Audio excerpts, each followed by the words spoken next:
જૂનાગઢના વિવિધ શહેર અને ગામડાઓમાં વરસાદી માહોલ છવાયો હતો। જૂનાગઢના વંથલી સાપુર ગામે કાળવા નદીમાં પાણીના પૂર આવ્યા હતા। સાપુર ગ્રામજનો માટે અવરજવર બંધ થયું હતું।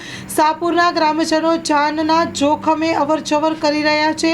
સાપુર ગામમાં પ્રવેશ કરવાના મુખ્ય માર્ગ પર રસ્તા ઉપર પાણી જ પાણી જોવા મળે છે।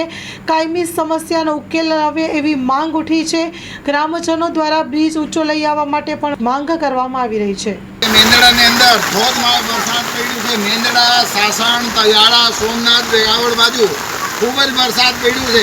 તો આજે મેંદડાની અંદર શનિવારના રોજ જે ખૂબ ખરાબ હોય છે ને કહી શકાય એવા નદી એવી છે અને નદીની અંદર અત્યારે પાણી નથી આમતું।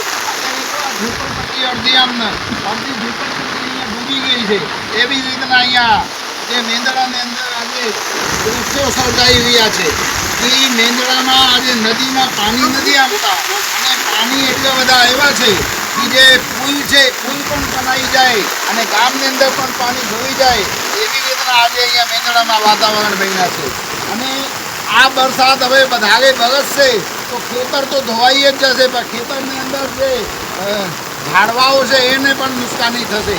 એટલે હવે વરસાદ વધવામાં જ છે અને નદીની અંદર તો અત્યારે તમે જો કેવું આમ પાણી છે કે અહીંયા ઝૂંપડપટ્ટીના પાણી ભરી ગયા છે, બધું આમ તણાવવાની તૈયારીમાં છે।